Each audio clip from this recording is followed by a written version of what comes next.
मकर संक्रांति यानी खिचड़ी पे का लंच कुछ ख़ास होता है, कुछ अलग ही तरीके से होता है। आज मैं बना रही हूँ गोभी से, तो गोभी जैसे मेरी माँ बनाती है, तो क्या होता है सुबह-सुबह मकर संक्रांति पर हम नहा करके उसके बाद हम लोग काला तिल खाते हैं। उसके बाद हम लोग के यहाँ ये मतलब लंच बनता है। मकर संक्रांति का कुछ अलग तरीके से ही रहता है।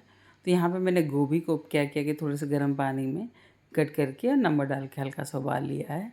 उसके बाद मैंने लिया है थोड़े से लहसुन, 1 इंच अदरक और यहाँ पे 1 प्याज़ लिया। उसको मैंने रफली कट कर लिया है। उसका मैंने यहाँ 1 इंच अदरक भी लिया है यहाँ पे। और उसके बाद यहाँ पे मैंने एक हरी मिर्ची भी डाली है। तो हरी मिर्ची जो है आप टेस्ट के हिसाब से कम या अधिक डाल सकते हैं। तो यहाँ 1 प्याज़ लिया है, मतलब यहाँ पे लगभग 1 गोभी मैंने लिया है, तो 3 से 4 उबले हुए आलू भी मैंने रखे हैं। तो उस मसालों के लिए यहाँ मैंने 1 प्याज़ लिया, थोड़े से 1 इंच अदरक और 2-3 लहसुन की कलियाँ और 1 हरी मिर्ची, इन सारी चीज़ों को रफली यहाँ पे कट कर लिया है। उसके बाद हमें क्या करना है कि इसे ग्राइंड करना है। तो और साथ में 1 प्याज़ को मैंने जो रफली मतलब कट कर लिया और 1 प्याज़ को मैंने बारीक कट कर लिया था। तो यहाँ पे हमने ग्राइंडर में क्या किया, प्याज़, लहसुन, अदरक और मिर्ची को डाला। मिर्ची जो है आप टेस्ट के हिसाब से कम ज़्यादा डाल सकते हैं। थोड़ी सा पानी डाल के हमने यहाँ पे ग्राइंड कर लिया है उसे। उसके बाद 2 टमाटर लिया, तो 2 टमाटर यहाँ मैंने लिया सब्ज़ी के हिसाब से। तो यहाँ पे 2 टमाटर को हमने क्या किया कि उसको भी रफली कट करके उसको भी ग्राइंड कर लिया, जिसमें हमने प्याज को ग्राइंड किया था, उसका भी हमने पेस्ट बना के तैयार कर लिया। उसके बाद जब सारी तैयारी हो जाती है ना, तो टाइम नहीं लगता कोई चीज़ें बनाने के लिए। तो यहाँ पे हमने जो बेसिक से मसाले डाले प्याज में, जो हमने प्याज लहसुन को ग्राइंड किया था। तो यहाँ पे मैंने जो आधा छोटी चम्मच हल्दी पाउडर, 2 बड़ा चम्मच धनिया पाउडर और 1 छोटा चम्मच काली मिर्च का पाउडर डाला है। उसके बाद अच्छे से मिक्स करने के बाद यहाँ 1 प्याज को मैंने यहाँ पे बारीक चॉप कर लिया है। फिर आते हैं गैस की तरफ। तो यहाँ पे मैंने कढ़ाई रख दी। कढ़ाई में हमने क्या किया, लगभग 4 बड़ा चम्मच तेल डाल दिया। और तेल जब अच्छे से गर्म हो जाता है ना, उसके बाद आपको डाल देने यहाँ पे मेथी के दाने।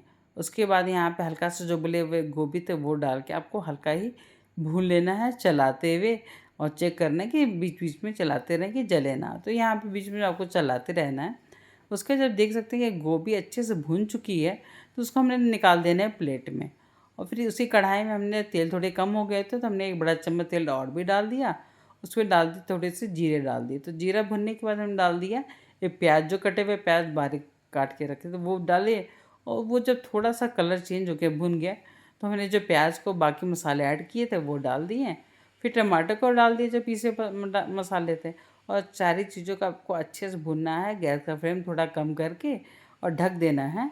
उसके बाद जब तक ये मसाले भुन रहे हैं, तो यहाँ मैंने ली उबले हुए आलू। तो उबले आलू को कम 6 से 7 हमने उबले आलू लिए हैं। तो इसको यहाँ पे हमने जो अच्छे से उबले आलू को हमने जो क्या किया कि छिलके हटा लेने हैं।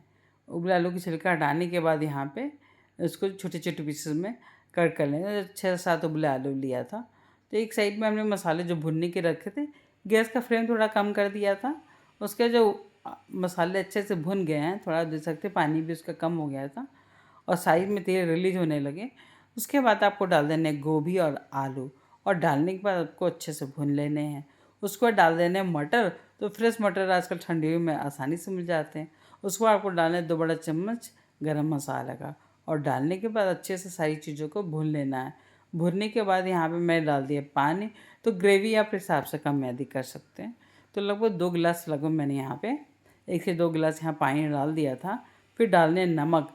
नमक आप टेस्ट के हिसाब से डालो। उसके बाद यहाँ पे सारी चीज़ों को ढक देना है। उसके बाद यहाँ पे जब तक ये पक रही है सब्ज़ी हमारी, उसके बाद यहाँ देख सकते हैं चावल। तो चावल यहाँ आज जो है मकर संक्रांति पे चावल जो खिचड़ी पे थोड़ा हम लोग नया चावल खाते हैं। तो नया चावल का क्या होता है कि उसमें पानी थोड़ा जो है ज़्यादा डालने पड़ते हैं। और वो थोड़ा लिक्विड फॉर्म में हल्का सा होता है, थोड़ी सी गीली होती है वो, काफ़ी ज़्यादा अलग वाला नहीं होता है। और उसमें मैंने 1/4 भाग डाल दिया उड़द की दाल। उसके बाद धुलने को रख दिया। उसके बाद धुलने के बाद यहाँ पे थोड़े से लहसुन और 1 इंच अदरक डाल दिए। 2 से 3 लहसुन की कलियाँ ली हैं और 1 अदरक डाल के इसको थोड़ा सा कूट लिया है। उसके बाद लिया कुकर। तो कुकर में हमने जो है जो चावल और दाल को डाल देने हैं। तो लगभग 1 कटोरी यहाँ मैंने चावल लिया था, उसके हिसाब से लगभग 2 गिलास यहाँ मैंने पानी डाला है। और 2 गिलास पानी डालने के बाद ये कूटे हुए जो लहसुन अदरक है वो आपको डालने हैं। और 1 इंच यहाँ पे थोड़े से कुटे अदरक डालने के बाद थोड़ा आपको हल्दी डालना है। हल्दी जो है मतलब आधा छोटी चम्मच हल्दी डाला, हींग डाला, उसके बाद यहाँ डाल देना है नमक, और आपको इसमें कुछ खास कुछ नहीं डालना है। उसके बाद इसे बंद कर देना है। वैसे सबके घर में अलग अलग तरीके से बनाए जाते हैं। उसका सब्जी भी यहाँ लगभग हो चुकी थी, तो उसको हमने रखा दूसरे साइड में। सब्ज़ी भी लगभग अच्छे से देख सकते हैं हो चुकी, तो उसको फिर ढक देना है। चलाने के बाद उसको दूसरी साइड में रखने के बाद यहाँ पे मैंने रख दिया कुकर। तो कुकर में 3 से 4 विसल आने तक आपको पकाने हैं, कम से कम 4 विसल आने तक आप इसको पका लेने हैं।